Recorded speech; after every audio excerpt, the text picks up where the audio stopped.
이제 다 함께 마음과 뜻과 정성을 모아서 하나님을 예배하겠습니다. 다 같이 사도신경으로 우리들의 신앙을 고백합니다. 나는 전능하신 아버지 하나님, 천지의 창조주를 믿습니다. 나는 그의 유일하신 아들, 우리 주 예수 그리스도를 믿습니다. 그는 성령으로 잉태되어 동정녀 마리아에게서 나시고 본디오 빌라도에게 고난을 받아 십자가에 못 박혀 죽으시고 장사된 지 사흘 만에 죽은 자 가운데서 다시 살아나셨으며 하늘에 오르시어 전능하신 아버지 하나님 우편에 앉아 계시다가 거기로부터 살아있는 자와 죽은 자를 심판하러 오십니다. 나는 성령을 믿으며 거룩한 공교회와 성도의 교제와 죄를 용서받는 것과 몸의 부활과 영생을 믿습니다. 아멘.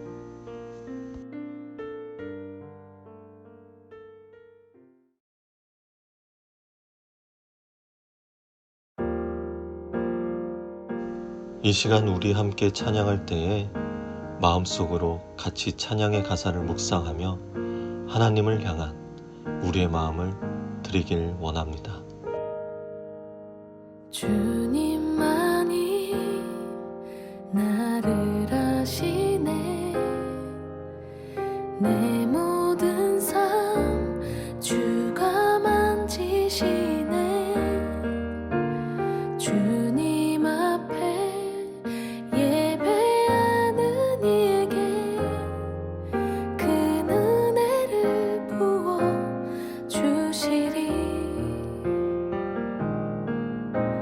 주님만이 온 땅의 소망, 내 삶 속에 유일한 자랑이라.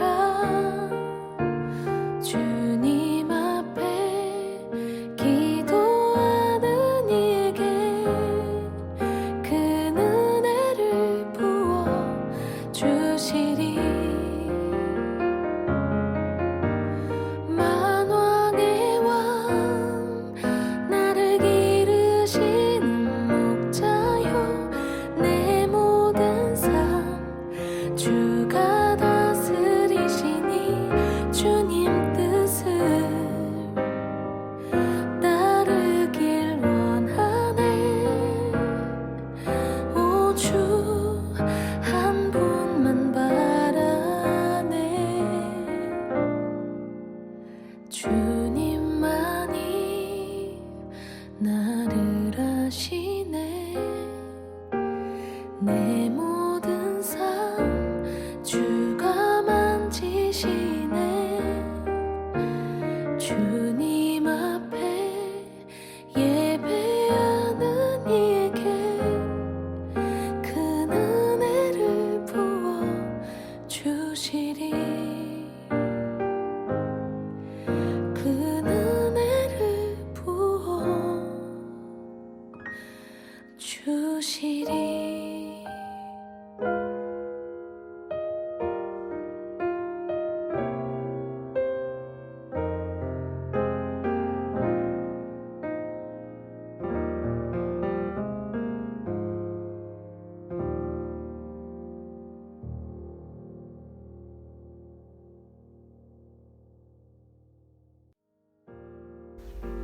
함께 기도합니다.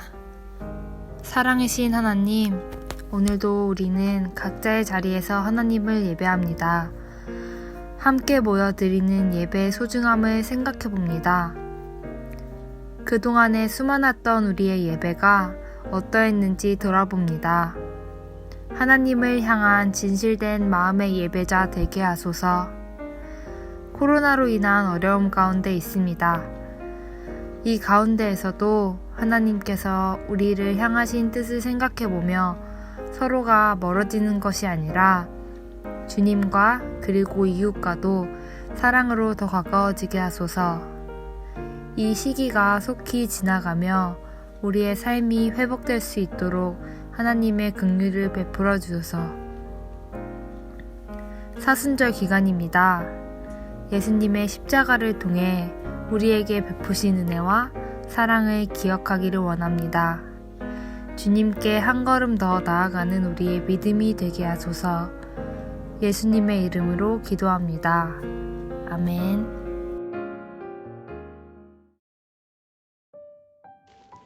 오늘 하나님께서 우리에게 주시는 말씀은 마태복음 26장 1절에서 13절까지의 말씀입니다. 갖고 계신 성경책을 보시며 눈으로 함께 읽도록 합니다. 예수님은 이 모든 말씀을 마치시고 제자들에게 너희도 알다시피 이틀만 지나면 유월절이다. 나는 사람들의 손에 넘어가 십자가에 못 박힐 것이다. 하고 말씀하셨다. 그 무렵 대제사장들과 백성의 장로들이 대제사장 가야바의 집 틀에 모여 예수님을 교묘하게 잡아 죽일 방법을 의논하였다. 그러나 그들은 군중들이 난동을 일으킬지도 모르니 명절에는 하지 말자 하였다. 예수님이 베다니에 있는 문둥병자 시몬의 집에 계실 때 한 여자가 예수님께 값진 향유 한 병을 가지고 와서 식탁에 앉으신 예수님의 머리에 부었다. 그러나 제자들은 이것을 보고 분개하여 무엇 때문에 이렇게 낭비하시오? 이 향유를 비싼 값에 팔아 그 돈을 가난한 사람들에게 줄 수도 있지 않았소? 하였다. 그러자 예수님은 그들의 생각을 아시고 이렇게 말씀하셨다. 왜 그 여자를 괴롭히느냐? 그녀는 나에게 좋은 일을 하였다. 가난한 사람은 항상 너희와 함께 있으나 나는 너희와 항상 함께 있는 것이 아니다. 이 여자는 내 몸에 향유를 부어 내 장례를 준비하였다. 내가 분명히 말해둔다. 세상 어디든지 이 복음이 전파되는 곳에는 이 여자가 한 일도 알려져서 사람들의 기억에 남을 것이다.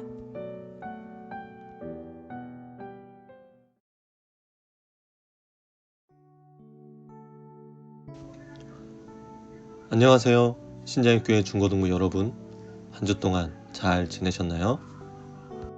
오늘은 사순절 두 번째 주일입니다. 지난주 2월 26일부터 사순절이 시작되었는데요.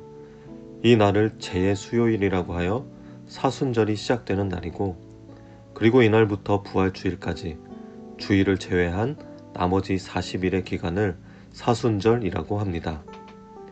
교회력의 절기 가운데 성탄절과 함께 아주 중요한 또 하나의 절기가 사순절, 그리고 부활주일인 것이죠. 사순절은 부활절과 같이 생각해야만 하는 것이고 따로 구분지어 생각해서는 안 됩니다. 같이 생각해야만 그 의미가 더 분명해지고 깊어지는 것이죠. 그래서 사순절을 보낸 후 맞이하는 부활절은 기독교의 복음 중에서도 아주 핵심이 되는 것입니다.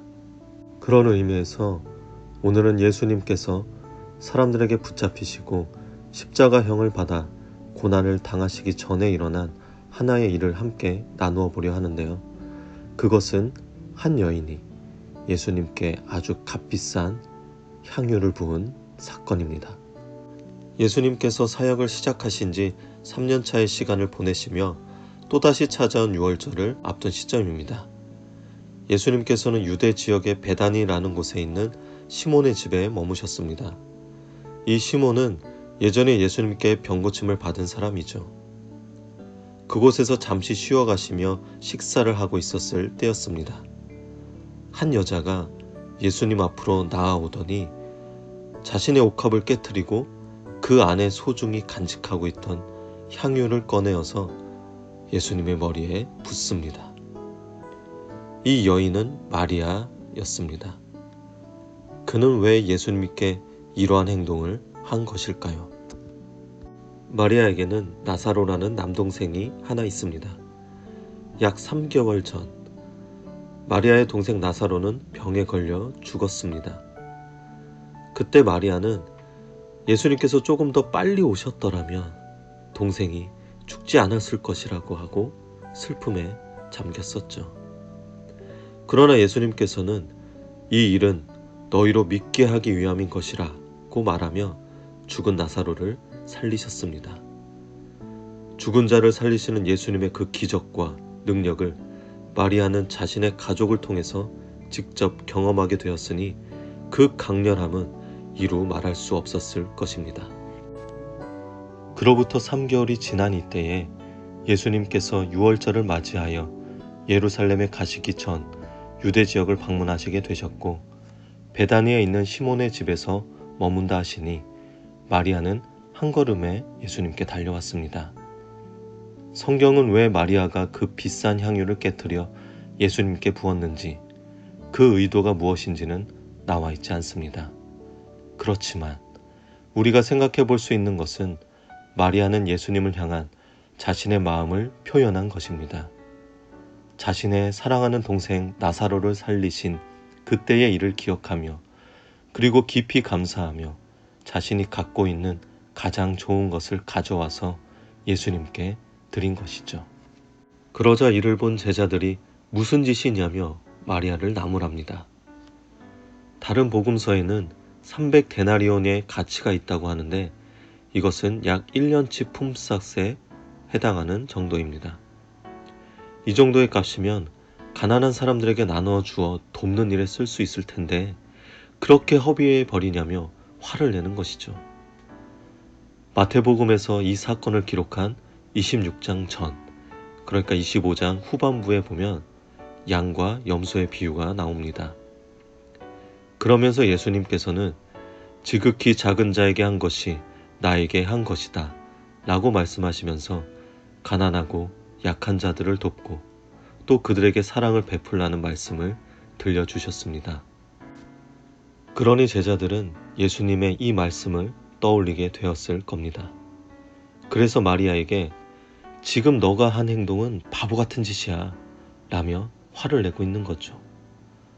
아마도 가장 큰 목소리를 낸 제자는 가룟 유다가 아닐까 싶습니다. 왜냐하면 이후에 바로 유다가 배반하는 내용이 나오기 때문이죠. 그러자 예수님께서는 이 상황을 정리하기 위해 나서십니다. 이 여인이 나에게 향유를 부은 것은 곧 있을 나의 장례를 위한 것이다. 가난한 자들은 너희와 항상 함께 있겠지만 나는 그렇지 않아. 이제 앞으로 온 세상 어디에서든지 이 복음이 전해지는 곳에서는 이 여인의 행한 일도 함께 얘기되며 기억하게 될 거야. 이 말씀은 가난하며 연약한 자를 돕는 것이 일반적으로는 하나님을 섬기는 우리가 마땅히 해야 하는 것인데 지금의 예수님께서는 특별함이 있다는 것입니다. 그렇기 때문에 마리아가 내게 보인 이 행동은 아주 큰 의미가 있는 매우 가치가 있는 행동임을 말씀하시는 것입니다. 예수님께서는 메시아로 이 땅에 오셨습니다. 메시아라는 말의 뜻은 기름 부음을 받은 자입니다. 구약시대에 보면 왕을 임명할 때에 머리에 기름을 붓습니다. 메시아의 뜻은 기름 부음을 받은 자인데 그 안에 담긴 의미는 구원자입니다. 우리의 왕으로서 우리를 구원하실 분이라는 의미인 것이죠. 로마 제국의 압제가 날로 심해지는 이 시국에서 사람들은 이 모든 상황에서 우리를 구원할 진정한 왕이 나타나기를 구약 성경에서 하나님께서 선지자를 통해 말씀해 주신 그 예언이 어서 이루어지기를 고대하고 있었습니다. 사람들이 꿈꿔왔던 메시아는 정치적으로도 군사적으로도 강력한 힘을 지닌 왕이 등장하는 것이었습니다. 그러나 예수님께서는 사람들이 기대했던 이미지의 왕의 모습이 아니었습니다. 그렇기 때문에 종교 지도자들은 물론 유대인들에게도 예수님은 메시아가 아닌 것이었습니다. 신성 모독으로 죽여야 마땅한 별 볼 일 없는 평범한 목수의 아들에 불과한 것이죠. 그러나 지금 마리아가 향유를 부은 것을 통해 예수님께서는 하나님께서 보내신 진정한 왕의 의미를 상기시켜 주십니다. 나는 곧 죽을 것이다. 그 죽음은 바로 너희들의 죄를 대신하는 죽음이다. 그래야만 너희가 다시 하나님께 돌아올 수 있다. 따라서 마리아가 예수님께 향유를 부은 것은 두 가지로 생각할 수 있습니다. 마리아는 그저 예수님을 향한 감사의 마음으로 자신의 전부를 표현한 것일지 모르지만 이것은 첫 번째로 예수님께서는 기름 부음을 받은 자, 즉 메시아라는 것이고 두 번째로는 곧 있을 예수님의 죽음을 나타내는 것인데 그 죽음은 우리를 대신하는 우리를 위한 예수님의 희생이며 사랑인 것입니다.